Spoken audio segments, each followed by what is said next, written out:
Hello everyone. आप सब लोगों की डिमांड पर आज हम डिस्कस करेंगे गेट एग्ज़ाम के बारे में। गेट एग्ज़ाम की अगर आप प्रिपरेशन कर रहे हैं तो आपको पहले तो अपने दिमाग को ये समझाना पड़ेगा कि ये एग्ज़ाम CSIR के जैसी है, लेकिन CSIR वाले नोट से या उस प्रिपरेशन से काम बहुत ज़्यादा नहीं चलेगा।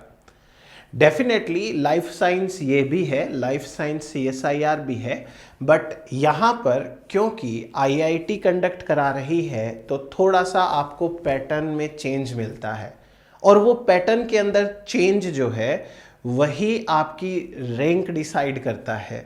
अगर आप सिंपल CSIR सिलेबस से प्रिपेयर करके, CSIR क्लासरूम से कोचिंग करके गेट की एग्ज़ाम देते हैं तो शायद निकल सकती है एग्ज़ाम, बट रैंक बहुत कम आएगी, तो ऐसे में कुछ फ़ायदा नहीं है। अगर आपको सीरियसली गेट के थ्रू ही अपना कैरियर बनाना है तो इसके लिए अलग प्रिपरेशन की ज़रूरत होती है। सबसे पहले हम एक छोटी सी बात कर लेते हैं कि जो गेट एग्ज़ाम होता है 3R का पूरा खेल है ये। इस 3R के पूरे खेल में 65 क्वेश्चंस हैं आपके पास में, और इन 65 क्वेश्चंस के लिए 100 मार्क्स हैं। एक बात तो हमको ये ध्यान रखनी है, 100 मार्क्स। तो 100 मार्क्स में बहुत ज़्यादा देखो जो है वो कट ऑफ भी नहीं जाती है। अगर मैं कट ऑफ की एक बार रफ सी बात करूं तो पिछली बार की कट ऑफ जनरल कैटेगरी की 36 मार्क्स थी, OBC कैटेगरी की 24 पॉइंट समथिंग थी, तो 24 to 35 कर लेते हैं, और जो SC ST कैटेगरीज हैं उनकी 24 to 26 के अराउंड ये कट ऑफ जाती है। एक बार हम ये कैटेगरी भूल करके ये टारगेट करें कि हमको जनरल वाली कट ऑफ है वो क्रॉस करनी है, तो ऑब्वियस सी बात है OBC ST SC स्टूडेंट्स हैं उनके तो वैसे भी क्लियर हो ही जाएगा। तो आप एग्ज़ाम के अंदर अपना टारगेट रखें कि आपको जनरल कट ऑफ है वो क्रॉस करनी है।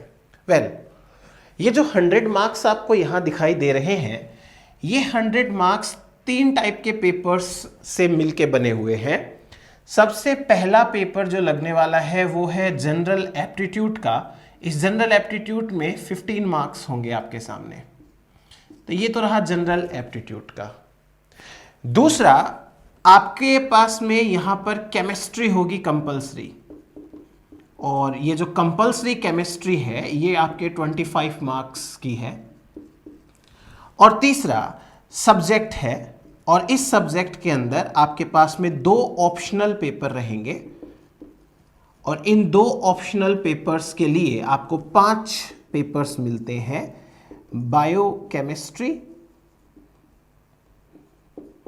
बायोकेमिस्ट्री के बाद में आपको बॉटनी, आपको मिलती है जूलॉजी, आपको मिलती है माइक्रोबायोलॉजी, और आपको मिलती है फूड टेक्नोलॉजी। एक एक करके बात करेंगे, और एक लास्ट में है फूड टेक्नोलॉजी। और इन 5 में से आपको 2 पेपर सेलेक्ट करने हैं, और 2 पेपर में टोटल जो मार्क्स रहेंगे वो आपके 60 मार्क्स रहेंगे। ऐसे करके आपके 100 मार्क्स का ये पेपर हो जाता है। क्लियर है ये चीज़? अब अपन एक एक करके बात करते हैं। आपको जनरल एप्टीट्यूड की प्रिपरेशन कहाँ से करनी है, आपको केमिस्ट्री की प्रिपरेशन कहाँ से करनी है, आपको सब्जेक्ट की प्रिपरेशन है वो कहाँ से करनी होती है। फर्स्ट ऑफ ऑल बात करेंगे जनरल एप्टीट्यूड के बारे में। In case of general aptitude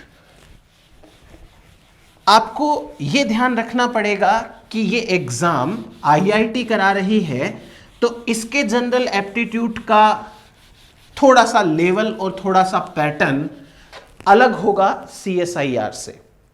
तो जनरल एप्टीट्यूड के लिए आपको कोई भी बुक जो मार्केट में अवेलेबल है वो परचेज करनी है।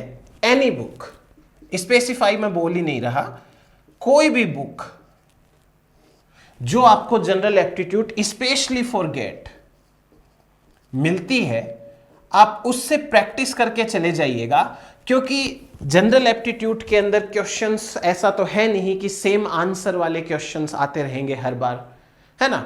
आपको क्या चाहिए, आपको एक टॉपिक चाहिए प्रॉपर, जिस टॉपिक के रिलेटेड क्वेश्चंस आते रहे। अब आंसर तो चेंज होंगे, वैल्यू चेंज होगी, आंसर चेंज होंगे। तो जनरल एप्टीट्यूड है वो हमारा 15 मार्क्स का है, और आपको 15 मार्क्स में से कम कोशिश करनी है 7 से 8 मार्क स्कोर करने की। इतना तो करके जाइए, इससे ज्यादा अगर स्कोर हो पाता है बहुत अच्छी बात है, बट कम से कम इतना आपको स्कोर करना पड़ेगा इस जनरल एप्टीट्यूड के अंदर। उसके बाद में हम बात करते हैं कंपल्सरी केमिस्ट्री की। अब most of the life science students कहां गलती करते हैं, बहुत सारे जगहों पर यह भी बताया जाता है कि केमिस्ट्री तो कंपलसरी है, करना तो जरूरी है, तो आप एक काम करो, केमिस्ट्री का कोई भी एक क्वेश्चन है वो अटेम्प्ट कर दो। एक क्वेश्चन, इतने सारे क्वेश्चंस हैं, उनमें से केमिस्ट्री का एक क्वेश्चन अटेम्प्ट कर दो तो आपका पेपर अटेम्प्ट हो जाएगा, और बाकी आप केमिस्ट्री को हाथ भी ना लगाओ। देखो वो जमाने गए अब, जब आपको ये कह के गुमराह कर दिया जाता था कि आप केमिस्ट्री से एक सवाल सॉल्व कर दो, बाकी छोड़ दो, और अपने सब्जेक्ट से जो है वो आप अपना गेट निकालो। ऐसे में गेट निकल जाएगा, लेकिन रैंक इतनी दूर आएगी कि कोई भी आईआईटी एंटर नहीं होने देगी अपने यहां पे। तो आपको केमिस्ट्री की प्रिपरेशन करनी पड़ेगी। अब केमिस्ट्री की प्रिपरेशन कहां से करनी है उसका मैं तरीका बताता हूं, बहुत सिंपल है। फर्स्ट रिक्वायरमेंट ये है कि आपको 11th एंड 12th इनकी एनसीईआरटी पढ़नी है। आपको सबसे पहले इन दोनों क्लासेस की एनसीईआरटी से प्रिपरेशन करनी है। इससे क्या होगा, आपके थोड़े कॉन्सेप्ट्स हैं वो क्लियर होंगे। बहुत बेसिक बेसिक बातें हैं, एकदम छोटी छोटी बेसिक बेसिक बातें हैं। इतना हो गया। उसके बाद में आप उठाओ केमिस्ट्री का सिलेबस। उस केमिस्ट्री के सिलेबस के बाद में किसी भी नीट कोचिंग के नोट्स देख लो, उन टॉपिक्स के, सिर्फ वो टॉपिक्स जो हमारे गेट के सिलेबस के अंदर है उनके खाली नीट कोचिंग के नोट्स देख लो। आपका ऑलमोस्ट 90% केमिस्ट्री वाला पार्ट यहां से कवर होगा। तो केमिस्ट्री कवर करनी है तो 11th 12th की केमिस्ट्री पढ़ो, जो सिलेबस की है वो उतनी, और फिर नीट कोचिंग के नोट्स देखो। हो सकता है आपके आसपास ही कोई बच्चा नीट की प्रिपरेशन कर रहा हो, आप उससे ले लीजिए। अदरवाइज आपको पता ही है कि नीट के नोट्स कहाँ आपको ऑनलाइन मिलेंगे, तो उस इंस्टीट्यूट के नीट के नोट्स हैं, उनमें से अपने काम के टॉपिक पढ़ने हैं, बाकी नहीं पढ़ने हैं। अब बात आती है हमारे सब्जेक्ट की। हमारे सब्जेक्ट के अंदर हमको दिए हैं 5 ऑप्शन। 5 ऑप्शंस में से आपको कोई 2 ऑप्शंस है वो सेलेक्ट करने हैं। और अब एक बार के लिए मैं इनके ऊपर जनरल बात करता हूं, फिर अपन बात करेंगे इनके लिए कौन सी बुक पढ़नी चाहिए उसके बारे में। फर्स्ट ऑफ ऑल, आपको biochemistry, botany, zoology and microbiology, ये चारों के चारों जो आपके पास में नोट्स हैं या ये सब्जेक्ट्स हैं, इनके लिए CSIR लाइफ साइंस नोट्स ये पढ़ने हैं। एक चीज आप इन चारों, देखो ये तो फूड टेक्नोलॉजी वाला तो पेपर ही अलग है, इसकी तो कहानी अलग है। और जितने भी स्टूडेंट्स होते हैं मोस्ट ऑफ देम ये फूड टेक्नोलॉजी वाला पेपर है, इससे तो कर नहीं पाते हैं। तो ये तो एक अलग तरीके के स्टूडेंट्स हो गए, इनके लिए मैं बुक्स बता दूंगा आपको, बट एक बार आप इन 4 पेपर पे ध्यान दो। यहां बायोकेमिस्ट्री, बॉटनी, जूलॉजी, माइक्रोबायोलॉजी, इनके अंदर जो क्वेश्चंस पूछे जाते हैं वो CSIR लाइफ साइंस के सिलेबस के जैसे से होते हैं, उन्हीं पैटर्न के से होते हैं। तो हमको एक तो ये नोट्स बड़ा हेल्प करेंगे, तो इसमें आपको ये नोट्स तो पढ़ने ही पढ़ने हैं। लेकिन जहां स्टूडेंट्स गलती कर देते हैं वो क्या है कि खाली इन CSIR लाइफ साइंस नोट्स के ऊपर पूरा का पूरा डिपेंड हो जाते हैं और यही पढ़ करके एग्जाम देने चले जाते हैं। अगर आप लोगों ने ऐसा किया तो मान के चलो कि भाई आपकी रैंक अच्छी नहीं आएगी। क्यों?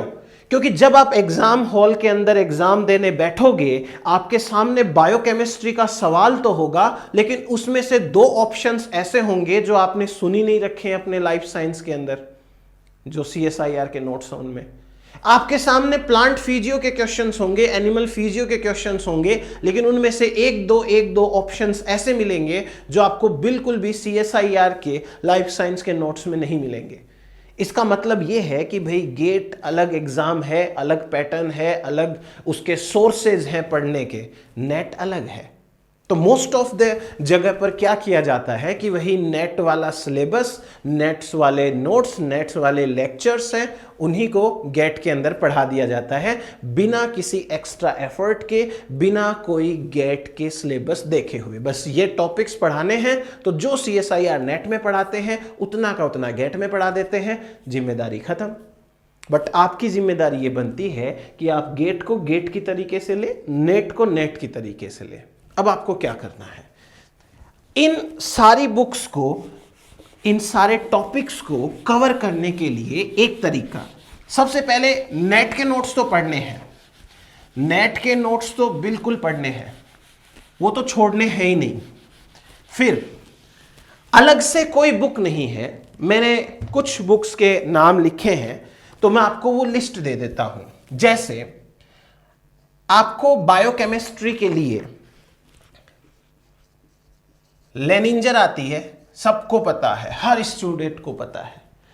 लेनिंजर में आपको इतनी हेल्प मिलेगी कि यहां से आपके बायोकेमिस्ट्री के भी, even cell biology, molecular biology के भी, और इवन जेनेटिक्स के टाइप के क्वेश्चंस हैं वो यहां से मिल जाएंगे। हल्के फुल्के जीन से रिलेटेड क्वेश्चंस, इम्यूनोलॉजी से रिलेटेड क्वेश्चंस वो यहां से मिलेंगे।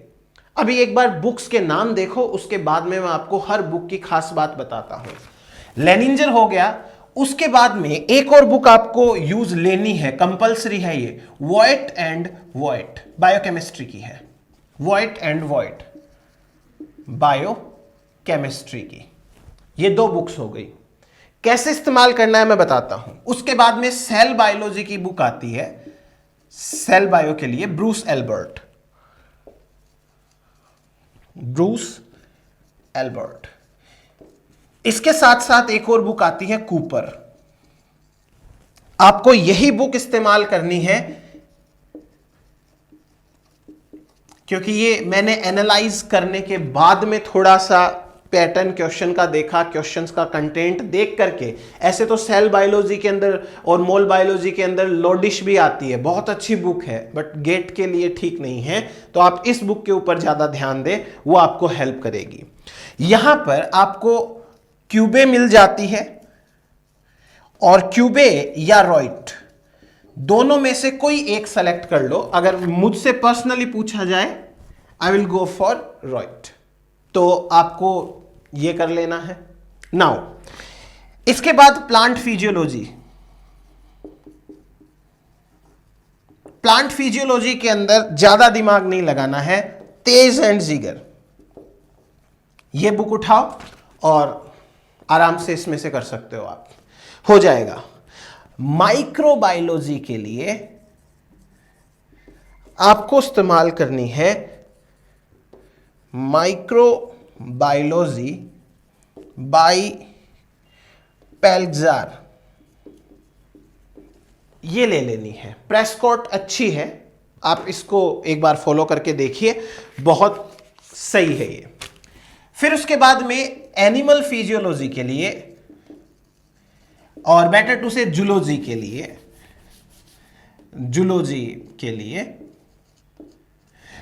के लिए आप लीजिए animal biology, animal biology by GERD, animal biology by GERD.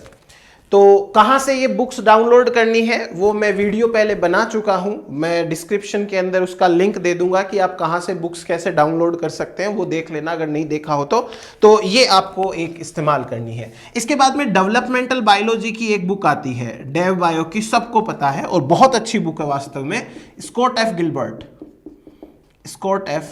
Gilbert.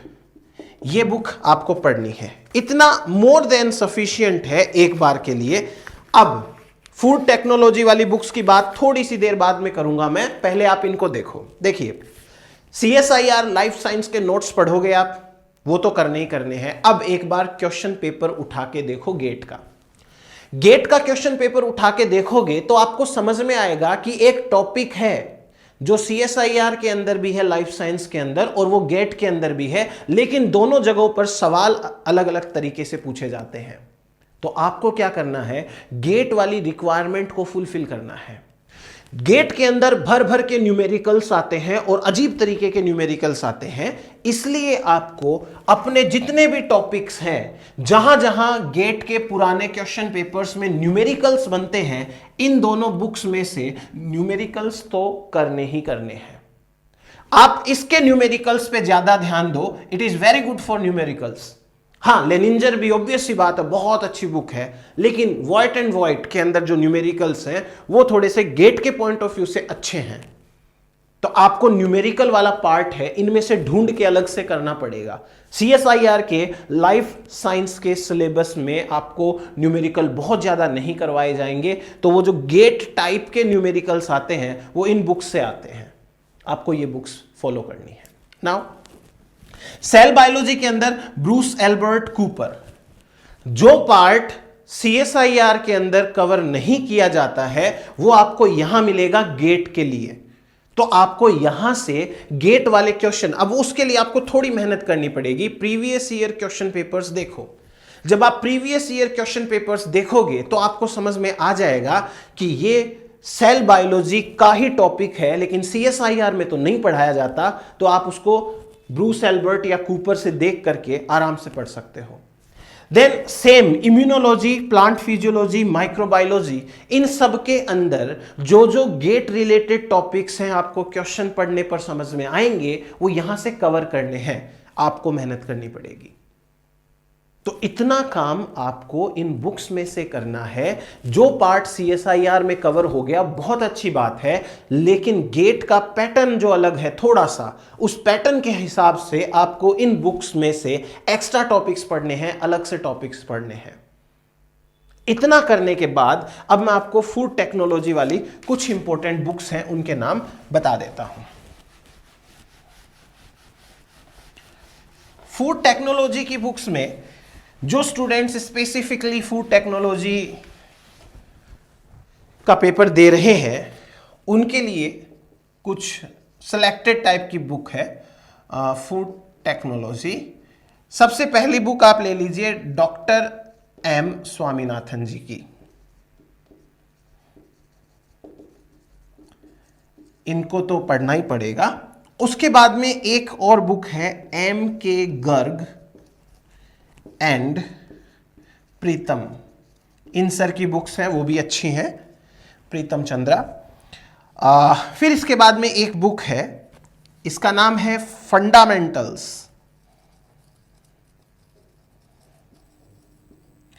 Of food engineering, fundamentals of food engineering bye D.G. Rao. और एक फूड केमिस्ट्री की बुक और पढ़नी पड़ेगी, फूड केमिस्ट्री बाय मेयर। तो ये तो हो गई हमारे पास में बातें बुक्स के रिगार्डिंग। अब वापस आते हैं हमारे एक बार क्वेश्चन पैटर्न के ऊपर, पेपर के ऊपर आपको कैसे क्या करना है ओवरऑल समझते हैं। आपके पास में जनरल एप्टीट्यूड का पेपर रहेगा 15 नंबर, आपके पास में केमिस्ट्री रहेगा 25 नंबर, ठीक है, हो गए 40।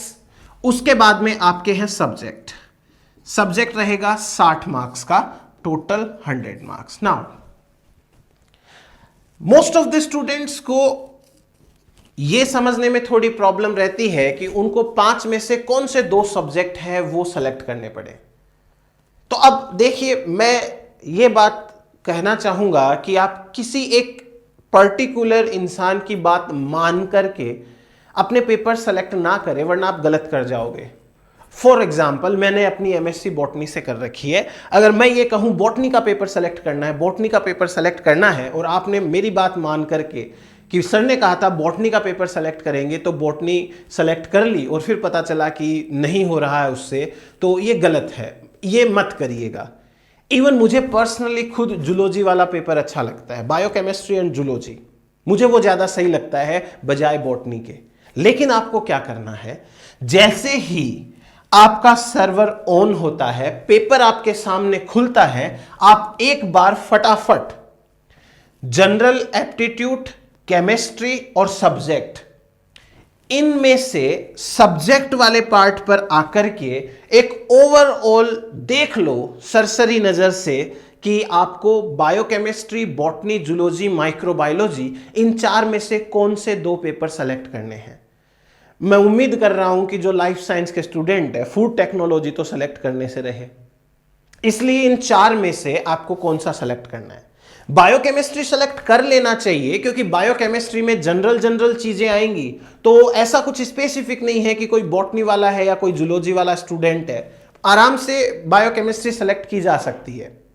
कभी कभी ऐसा हो जाता है कि माइक्रोबायोलॉजी के अंदर जो सवाल पूछे हैं वो इजी हैं, माइक्रोब्स के नाम पूछ रखे हैं, नाइट्रोजन फिक्सेशन करने वाले बैक्टीरिया के नाम पूछ रखे हैं, उसके अंदर रिएक्शंस पूछ रखी है जो नाइट्रोजन फिक्सेशन में काम आती है, फोटोसिंथेसिस के बैक्टीरिया के नाम पूछ रखे हैं, तो ये क्वेश्चंस तो सॉल्व हो सकते हैं। तो पहले से दिमाग में ये फिक्स करके मत जाना, चाहे कोई भी कह दो आपको कि मुझे तो जाकर के बायोकेमिस्ट्री और जूलॉजी ही सेलेक्ट करनी है, या मुझे जाके बॉटनी या जूलॉजी ही सेलेक्ट करनी है। नहीं, आप फ्री माइंड के साथ एग्जाम में जाइए कि मैं पहले पूरा पेपर देखूंगा, उसके बाद मुझे जैसे ही लगेगा कि भाई ये 2 पेपर ऐसे हैं जिनमें मुझे ज्यादा सवाल इजी लग रहे हैं, मैं वो 2 सेलेक्ट करूंगा। पहले से प्री ऑक्यूपाइड माइंड के साथ में अगर जाओगे तो खुद के पैरों पे कुल्हाड़ी मारोगे। तो बेटर ये है कि खुले माइंड के साथ जाओ कि देखेंगे कौन सा पेपर है जिसमें मैं सवाल अच्छे से सॉल्व कर सकता हूं या कर सकती हूं, मैं तो वही सेलेक्ट करूंगा। That's it. बायोकेमिस्ट्री की जा सकती है, बॉटनी थोड़ी सी मुझे डिफिकल्ट लगती है, शायद आपको इजी लगे। जूलॉजी मुझे इजी लगती है, क्योंकि जूलॉजी में जेनेटिक्स पूछेंगे, सेल बायो पूछेंगे, मोल बायो पूछेंगे, डेवलपमेंटल बायोलॉजी पूछेंगे, एनिमल फिजियो के सिंपल क्वेश्चन पूछेंगे, आराम से होते हैं ये क्वेश्चंस। बट फिर भी आपको अपने हिसाब से देखना है ना। अगर आप यहां पर 7 से 8 मार्क्स स्कोर करते हैं, 7 से 8 मार्क्स, तो थोड़ा सा बहुत अच्छा रहेगा आपके लिए, थोड़ा सा नहीं बहुत ज्यादा अच्छा रहेगा। केमिस्ट्री 25 नंबर की है, मैं ये मान के चल रहा हूं कि खराब से खराब कंडीशन के अंदर आप 10 मार्क्स तो इसमें से लाओगे। आराम से वही सेलेक्ट करें जो आ रहा है, बट उसके लिए जैसे मैंने बताया फॉलो कर लेना, ठीक है। इतना हो गया अपने पास में। अब सब्जेक्ट के आपके पास में 60 मार्क्स हैं।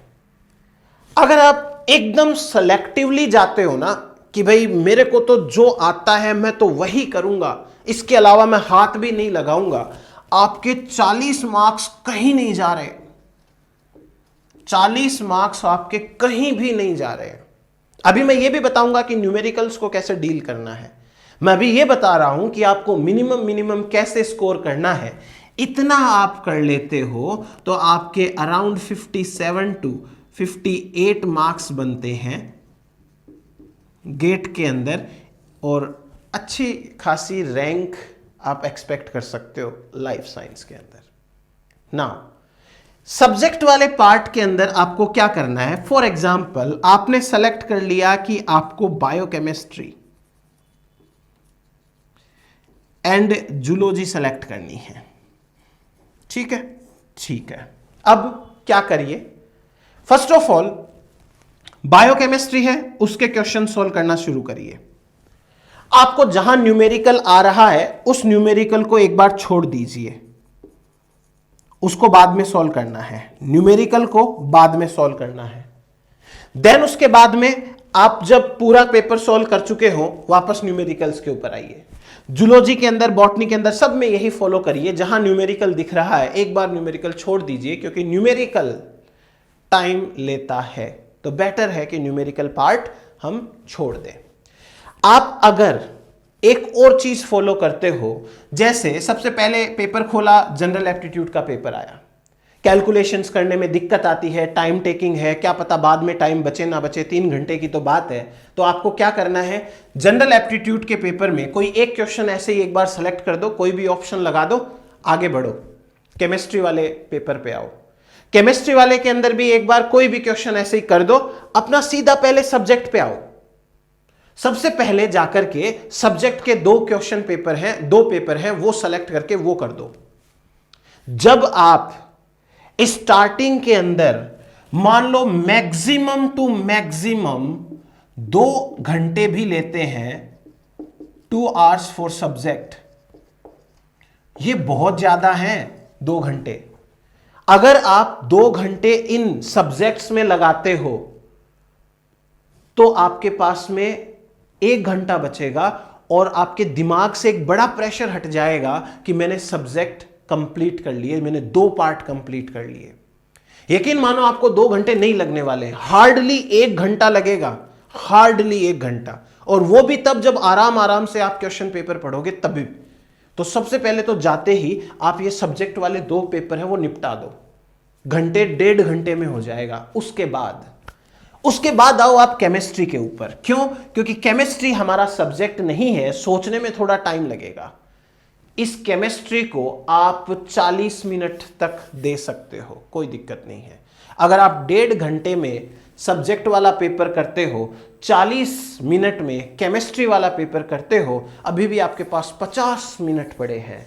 50 मिनट पड़े हैं तो आप पहले तो एक ब्रेक लो, उठ के जाओ, अपना पानी वानी पी के आओ, रिलैक्स होके वापस बैठो, फिर जनरल एप्टीट्यूड करना स्टार्ट करो। लास्ट तक आप बहुत अच्छे से पूरा जनरल एप्टीट्यूड कर चुके होंगे, और हो सकता है रिलैक्स माइंड के साथ करोगे तो और अच्छा स्कोर कर जाओ। तो गेट के लिए ये स्ट्रेटेजी है, आप फॉलो करके देखिए, आपके लिए डेफिनेटली हेल्पफुल होगी। तो चलिए, थैंक यू सो मच। अब मैं एक्सेल के साथ में ईवाई के लिए, इकोलॉजी वाले पेपर के लिए अलग से स्ट्रेटेजी वीडियो बना दूंगा बहुत जल्दी ही, तो आप ये फॉलो करिए। मिलते हैं नेक्स्ट लेक्चर के अंदर, जेनेटिक्स की सीरीज के अंदर। Thank you so much.